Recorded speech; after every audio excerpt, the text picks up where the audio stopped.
Oh, hello, everyone. Good morning. Again, I'm happy to be here. I'm happy to see you. And of course, we have another news item for you that we're going to read. Uh,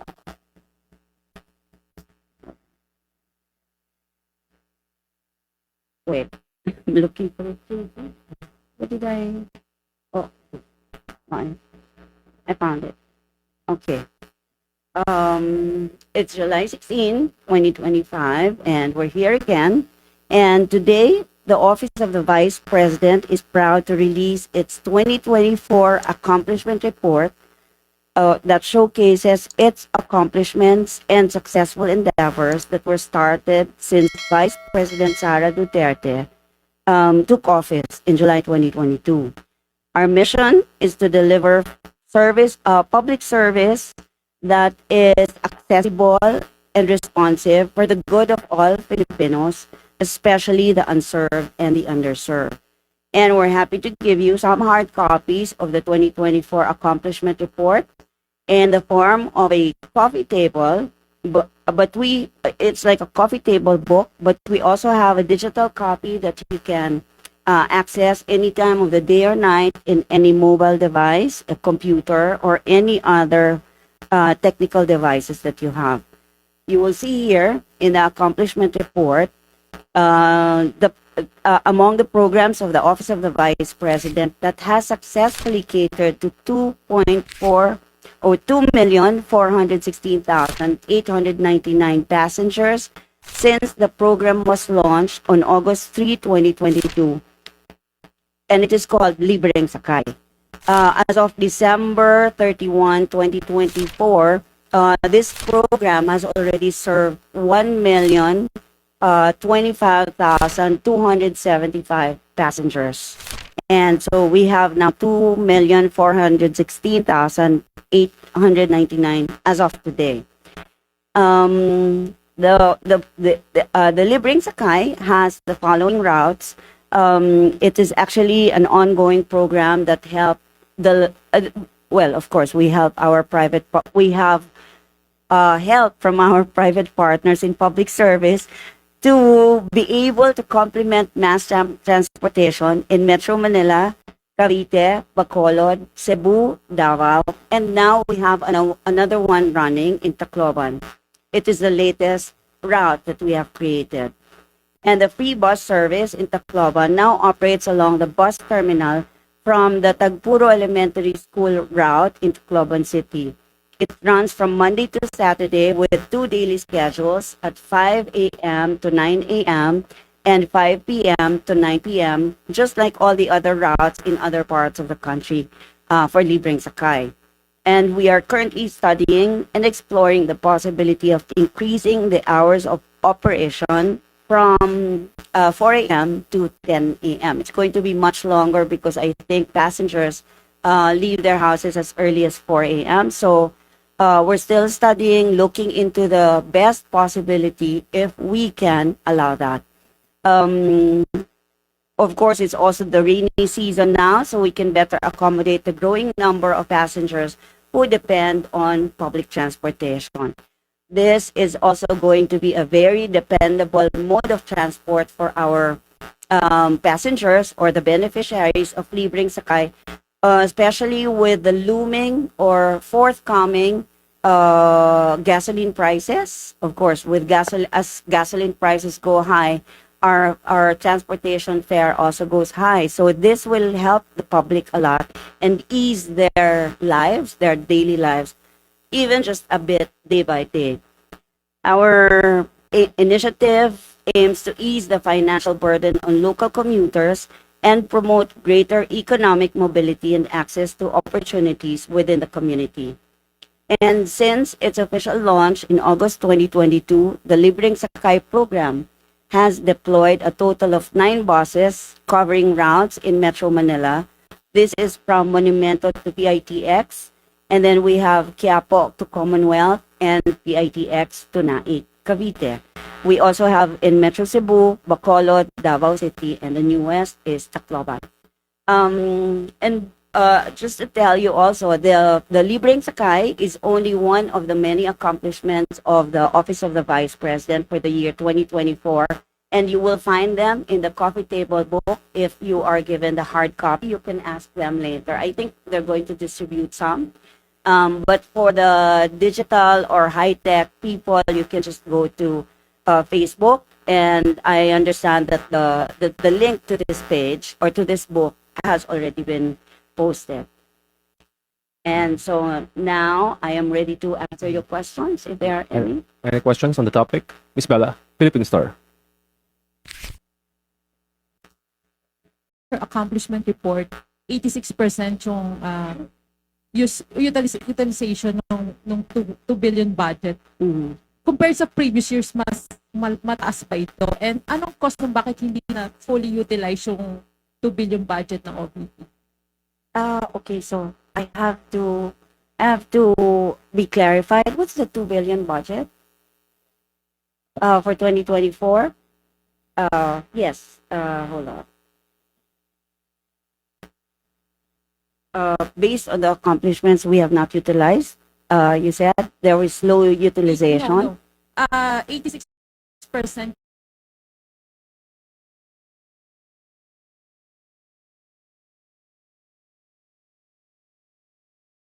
yung utilization rate. So merong portion na hindi na-utilize. Anong cost na bakit hindi na fully utilized? Oh, And yes. compared sa previous years, mas mataas In ba to? 2023, Yeah. yeah, and then it increased again in 2025. So far by half a year computation. There were a lot of challenges in implementing the programs of the Office of the Vice President.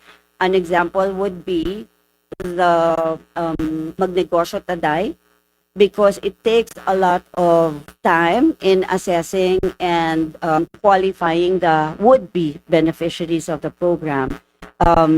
Also, the documentations for the businesses were strictly studied and evaluated by the Office of the Vice President according to the manual of operations that we have. Because for each program in the OVP, it has its own manual of operations to make sure that everything is clearly and effectively done by the book. We follow instructions based on the manual of operations, and the portion of the fund that was not utilized was due to the fact that we were not able to release all the money, release everything for the projects because of some additional requirements that were necessary. And then, ma'am, based on your budget for this year, hindi nakasama yung medical assistance sa Bergia. So, meron po ba tayong data kung ilan yung lumalapit sa OVP na although term na rejected? So, anong ginagawa natin sa mga yung mga nire-reject natin na nag-apply ng medical and Bergia? And before, sabi ni although hindi pa ako nagko-cover nun, may statement si VP na ang sabi niya may difficulty daw o may yung pag nag-access ng tulong sa DSWD. Ganun pa rin ba yung nararanasan ng OVP ngayon na hindi na-acknowledge yung mga nire-refer sa DSWD ng OVP? Okay, sorry, can we go back to your first question, please? Yung data po kung gaano pa karami yung lumalapit sa OVP for medical and burial ano assistance? ginagawa nyo sa kanila? Kung ganito nga na wala tayong budget. Yes, that's true. We do not have budget for medical and burial assistance for 2024 and 2025. I mean, for this year, yes, 2025. So whatever materials were left last year for this program, we use them this year, like the wheelchairs that have been procured last year but were not given out. So we use them this year and other resources as well. And since there is no budget, we only make use of what was left, what resources were left last year. So we can still continue to provide this even without funding. We also continue to give janaza kits if we have them, and other materials that we have used before in the past, but we still have some pieces left or some stocks left that we give out this year.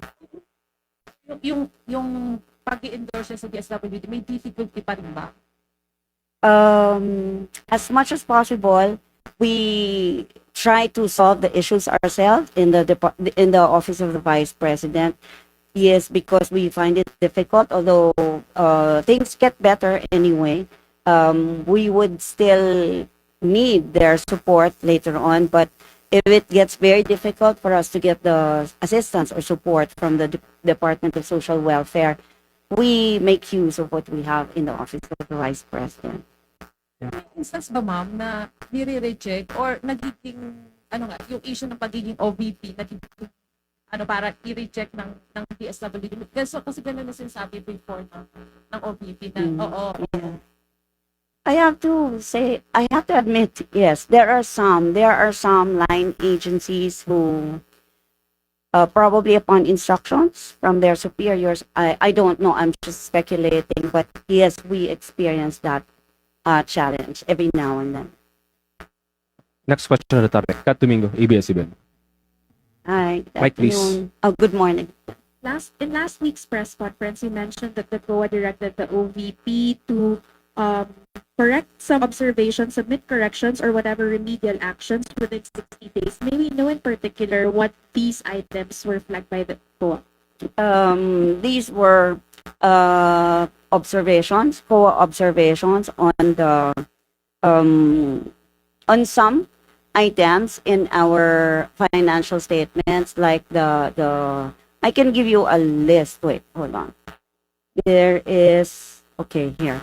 Some observations and recommendations that were made by the Commission on Audit is one of which is the amount that was included in the financial statement of a donated equipment was not the amount that was included there was not the amount that was already the appreciated cost. There is, of course, a deduction of appreciation in the cost of equipment, but in the contract, in the deed of donation, the amount that was included is the amount of purchase of that equipment. And of course, it was already used when it was donated to the office of the vice president. So we just missed saying or stating the value of the equipment at the time that we accepted it.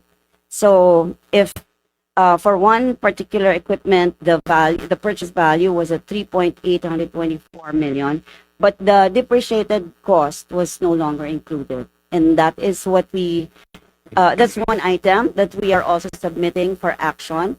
And when action is done, we're going to submit the report to the Commission on Audit. We were given 60 days, I understand, to do this. Now, do you have a rough figure as to how many items were flagged by the COA in the 2024 budget? There are only a few. Okay. Also on the manual of operations, where the Office of the Vice President limited itself as to time, as to the prescription table, as to when the project would be completed. That is one, so that the Commission on Audit recommended that we ensure the feasibility and viability of the project proposal, and also revisit the manual of operations so we can ease it up a little bit, and then so be able to comply with what is stated in the manual of operations. Last question from my end. What were the COA recommendations as to how the OVP can actually improve its absorptive capacity from 86% to a higher number?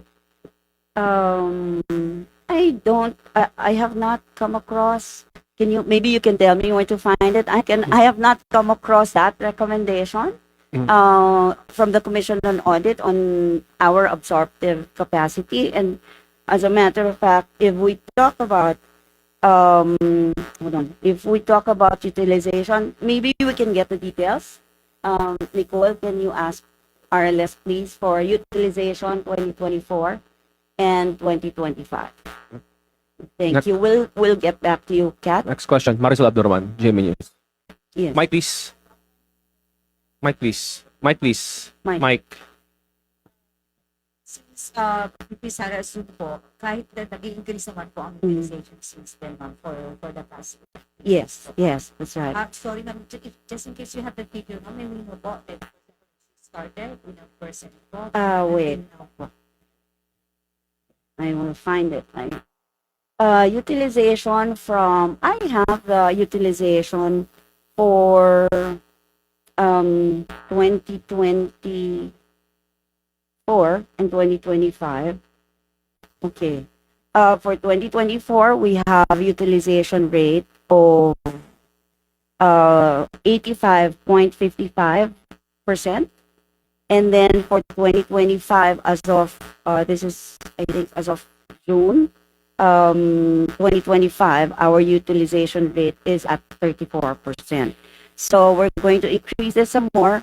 Like I said, a lot of challenges internally in the Office of the Vice President, and we understand that we need to speed up utilizing the funds, but we also do not want to carelessly utilize the funds. So we are being very careful so as not to open any issue that may be thrown against us. Okay, next question. Okay. Next question, Fred. I'm sorry. Yeah, kasi I was asking earlier about the recommendations of what is to improve the Mm. utilization. Yung effort po ng OVP, ma'am, ano po yung ginagawa natin para at least increase po? Yes. We're just being careful. But we intend to use up the entire budget that is allotted to us for 2025. We're already on the 34% utilization rate, but we still have time, and we're going to speed up our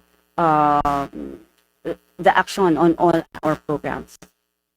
Next question, Fred Mendoza, Manila Times. Ma'am, good morning. Good morning po, ma'am. Kasi may mga lawmakers po kasi parang bakit nagkaroon daw po ng unmodified opinion sa evidence of the OVP, doesn't mean daw po na-release daw po yung record. Ano po din yung comment po doon sa mga nagsasabi na while the OVP had its unmodified opinion, hindi naman daw siya technically malinis or technically fair yung para lang po maliwanag sa ating kaumbayan kasi naguguluhan po yata yung kaumbayan natin yung ating mga public kasi pag sinabi din pag may sinasabi ng unmodified opinion tapos biglang may mga nag-comment na hindi naman pala na comment ng unmodified opinion. So pakiklaro na lang po natin for our public. Okay. I also heard that. And, okay, let me go back. There are three kinds of audits done, right? There's the financial statement audit, there's the compliance audit, there's the performance audit. We are only on the financial statement audit. The annual audit report of 2024 given by the Commission on Audit focused on financial statements. And in financial statement audit, there are only two kinds of audit reports that will come out. Only two kinds of opinions. That's the unmodified audit opinion and the modified audit opinion. It can be, I think it can be interchanged with qualified and unqualified. Some other auditors use that. And there is no other rating, there is no other conclusion that will come out from the Commission on Audit. So, like I said, only modified and unmodified. So, in the unmodified opinion that the Office of the Vice President has been receiving since year 2022, it means that it says that the Office of the Vice President fairly presented the financial statements in all material respects. And there is no misstatement whatsoever in such presentation.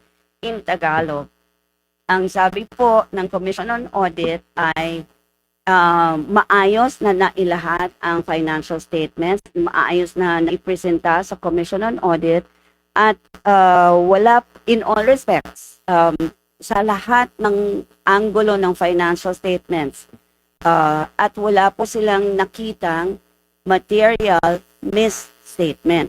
Ibig sabihin po, ang Tagalog ng misstatement, maling pagkakasulat or maling data or maling information na naibigay. So, however way anyone will make a conclusion on that statement given by the Commission on Audit, iisa lang po pa rin ang ibig sabihin na wala pong mali, walang misstatement na binigay, tama ang pagpresenta ng financial statement na supported by all the documents that we submitted. Okay. Any other Thank you. questions on the topic? Kayo muna, Tonyo. Available bulletin. Good morning, spokes. May we ask about the LGUs, how receptive they are to the OVP programs? For example, ma'am, yung implementation of the free ride program in Tacloban. Mhm. We all know that Tacloban is the political bailiwick of House Speaker Rodriguez. Thank you. Mhm. Yes, yes. Thank you for that question. Oh, well, of course, there will be times that some people will oppose what we say or what we do. We cannot please everybody, but in Tacloban in particular, the Office of the Vice President really needs to provide the help because we have been consistently asked, and the service that we provide is really needed by the public. Kung kaya pong ibigay ng local government unit, okay din, gagawin din nila. But the thing is, naghihingi ang mga tao sa Office of the Vice President. And we see the need as well. Ang sinaserbisyo po natin na tao doon sa Tacloban are those that were displaced or relocated during the time of Yolanda. From the Yolanda episode, ito yung mga tao na nilipat kung saan-saan, and then far from the city or far from the downtown. Kaya yun yung sinisilbihan. So from the resettlement site or the relocation site to the downtown and back. Kailangan po ito, kailangan gawin ng Office of the Vice President to be able to service the people in Tacloban. Next topic. Ms. Celerino Monte, NHK.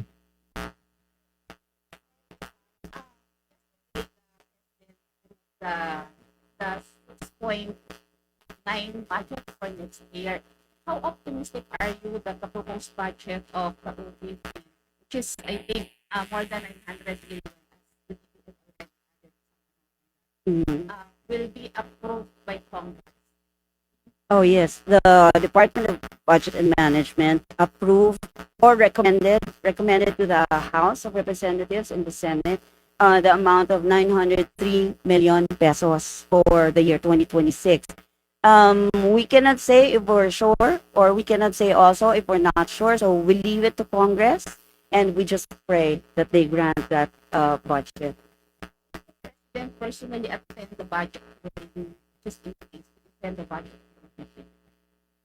You mean the Vice President? Yeah, that. Okay, the Vice President? The Vice President. I'm not sure if she will attend the budget hearing, but we have competent staff to defend our budget and explain to Congress why we need this amount of money. Sorry, where's the Vice President right now? And I believe she will be going abroad again. So what will be the agenda of her trip? The Vice President, as far as I know, left the country to visit her father in The Hague, in the Netherlands. But during the SONA, she said that she'll be in another country. Yes, she will be. She has invitations from different OFW organizations in some areas in the world, and I understand that on the day of the SONA is the day that she arrives from this trip. Okay. Next question, Jason Rubrico. SMNI. Mike, please. Last two questions. Good morning, ma'am. Ma'am, may we have your reaction po ng Office of the Vice President dun po sa trust ratings ni VP Sara in the recent SWS survey na nakuha po siya ng 61%, and so far siya po yung pinagkakatiwalaan na highest up po siya ng government. Oh well, of course, if I do not, no, I'm not saying that this survey is real. I'm not saying that other surveys are not real. But getting a high rating of above 50%, of course, will make anyone happy, including the vice president. So getting a 61% authentic survey will make anyone happy. So the vice president welcomes this survey, and she intends to even continue working hard, or maybe work harder than she is working now, so that we can still increase that confidence rating for her. Follow-up question. Zach, Philippine Daily Inquirer.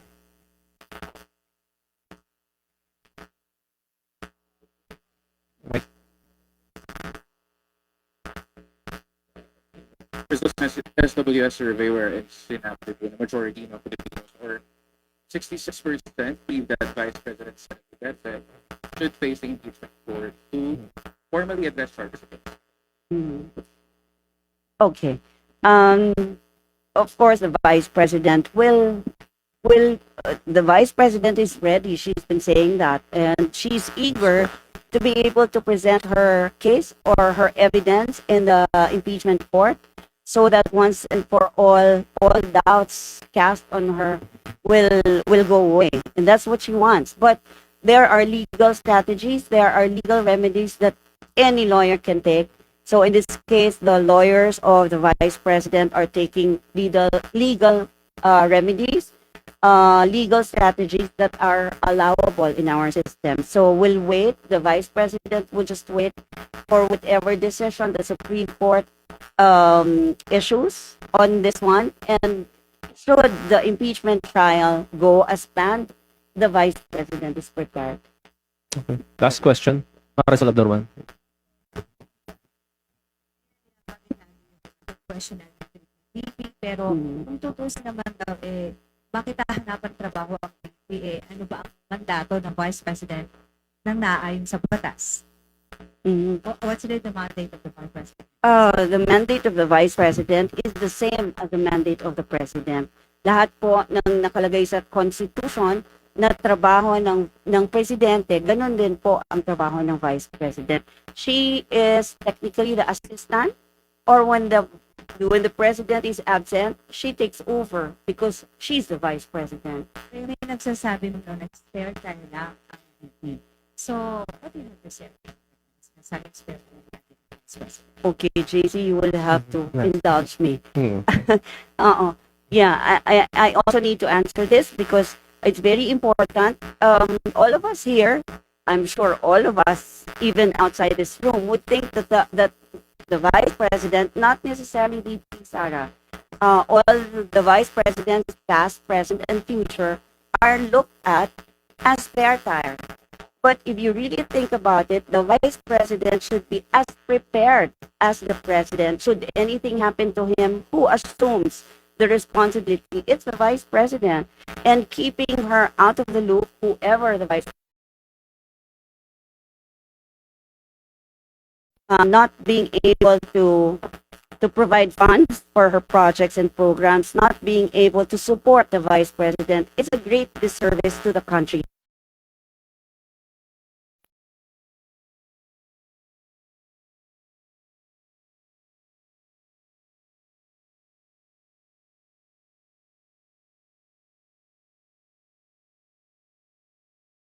Long is going to take, we don't know. We cannot. We need a vice president who is always ready to assume.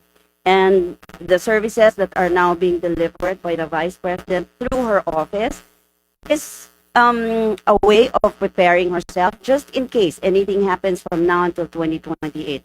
Otherwise, it's just, it's all in a day's work. Our programs, our plans, our activities, funded or not